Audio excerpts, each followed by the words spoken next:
Please listen carefully.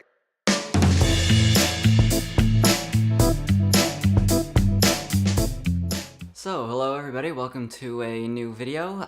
It's halfway, well, more than halfway through the year, and so I figured it's time to maybe do a little top 5 movies of the year so far. Now, these lists, ultimately, they don't really mean anything, they're just a lot of fun to do, so I thought I'd round up a little top 5 of the best films that I feel I've seen this year, and they're not set in stone, they could very well be reordered by the end of the year. Maybe I'll rewatch them, maybe I'll have different feelings. Again, these things don't really matter, they're just fun to do. So right away, let's get into it with the number 5, and my number 5 movie of the year is a tie, so I'm already cheating. And it is a tie between Ari Aster's Hereditary and Chloe Zhao's The Rider. So Hereditary is a first feature film by Ari Aster. It's a horror film, and I think it's a brilliant first effort. I think what really blew me away more than anything else was really the quality of the directing. I love how this guy shoots his scenes. I love how he edits. I think there's a very, very mature filmmaker that is present in Hereditary, and I'm really interested in seeing what he does next. A lot of people get hung up on the question of, is this movie scary? Is it not scary? I mean, personally, I don't really get scared by fiction. Personally, I get much more frightened when I see documentary movies like The Act of Killing or things like that. Those are things that are truly horrifying to me. But Hereditary is a film that is tense and grotesque in a way that I can really get behind, and I just love that it flat out becomes a demonic cult film and evokes films that I love from the 60s and 70s. I actually wasn't going into it with very high expectations. I can't say that the previews blew me away. I was afraid that the whole dollhouse sequences that were really present in the trailer were going to overwhelm the film and really annoy me and be a little too precious, but actually they only open and close the films. They're used really intelligently and really fit within the themes of fate and the inescapability of one's destiny. Just a really, really solid film, a really great first film. And we move on to a film that is tied for 5th place, which is The Rider by Chloe Zhao, which is a second feature film this time. And this one's interesting in the way it's shot because it's sort of fiction, but really not. All of the actors are actually playing versions of themselves.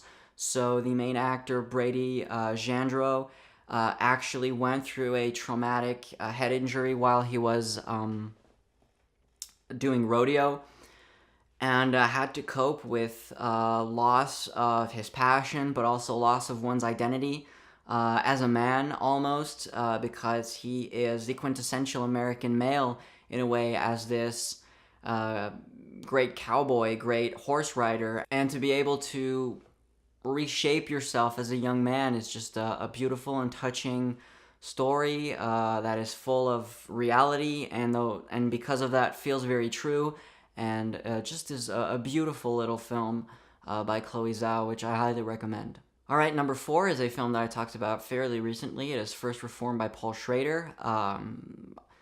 Just really solid, beautiful, beautiful film in the tradition of the classic 50s films from Ozu, from Carl Dreyer, from Robert Bresson, with little hints and little Schraderisms in there. A film that is reminiscent of Taxi Driver. And really, you have to admire what A24 are doing. I mean, I'm not totally on board the A24 hype train like some people are, where for, a number of film goers, A24 can really do no wrong. I have lots of films that I don't really get on board with, that I don't really like, but one thing that A24 do is that they put out a lot of first films and a lot of films from filmmakers that have a hard time existing within the Hollywood system, like somebody like Paul Schrader's always sort of existed outside. He's always been an outsider, and the fact that A24 are putting up the money for him to make a movie. I think the movie was actually independently financed, but the fact that they're actually taking it and distributing it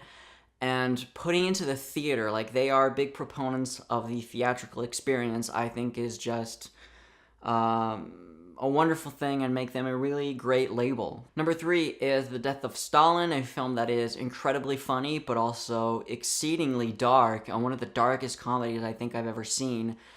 The fact that you're actually rooting for Nikita Khrushchev when you know who Nikita Khrushchev was is incredible. The fact that one of the funniest characters in the film is a guy who is a rapist and a torturer and a pedophile just shows how brilliant Armando Iannucci's writing is and how brilliant the actors brought everything to life. Iannucci proves once again that he is probably the best political satirist working today. It's been out for a very long time in the UK. I probably think it's already on home video and VOD because it came out in 2017 over there.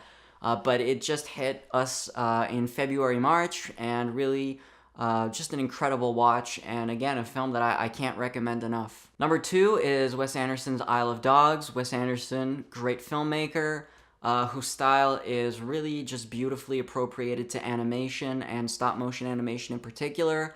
The film's gorgeous, the soundtrack is amazing. It is a film that is both a very simple story about a boy and his dog, and at the same time evokes some very dark themes like the migrant crisis, genocide, and for somebody like me who really is not a dog person, I really don't care for dogs, it made me love those furry little bastards. And finally, number 1 is Andrei Zvyagintsev's Loveless. Again, this is a film that hit a lot of territories in 2017. It came out this year over here, and it's just a powerful, beautiful, dark film about a couple that is going through a divorce and that is basically arguing to one another about who should keep the child because they're so selfish and so self-centered that none of them want to keep him, so they're trying to push him on to the other in the divorce. And the child goes missing. We don't know if he's run away or if he's been kidnapped or if,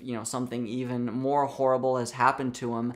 And so these horrible, selfish, despicable parents are forced to look for their child and almost pretend like they're sad that he's gone. And it quite possibly has one of the toughest, most impacting scenes I've seen all year, where the couple's arguing both in the kitchen about not wanting to keep the child, and as the sequence ends, the wife runs out of the kitchen, closes the door, and behind the door, it's revealed that the kid was hidden behind the door and heard everything, and he doesn't want to cry because he doesn't want to give away that he was listening in on his parents' conversation, so he's just crying and has his mouth open and just wants to scream but can't, and all that despair and sadness is just an incredibly powerful scene, and really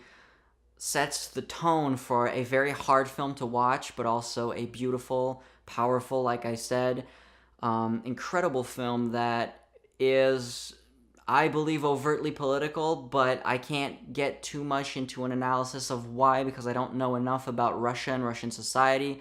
But when you have so many shots in the film of these people that are consumed by materialism and selfishness, and at the same time they are watching the television with the ongoing crisis in Crimea and the annexation of Crimea and Putin's Russia that is acting in an imperialistic and militaristic way, there's necessarily a link there that I can't really put together, but I'm sure is there. And just a fascinating, wonderful film by a tremendous director, Andrei Zvyagintsev. If you haven't seen especially The Return, which is his first film, which is quite possibly one of the greatest films of the 21st century in my opinion, The Loveless, check it out, and really just check out this Russian director, Andrei Zvyagintsev.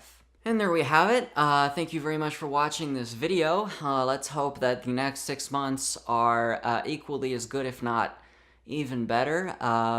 In the coming weeks, there will be a lot of videos coming out because it's Fantasia. Fantasia Film Festival actually started today, which is the 12th of July, and I'll be seeing 20 films this year, so expect, actually in the coming weeks, quite a bit of short, raw videos that are just going to be very basic, very first impressions, but I want to pump out quite a bit of these videos during the festival.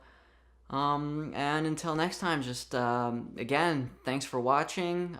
Be sure to hit the like button. Be sure to subscribe if you're not. And see you next time.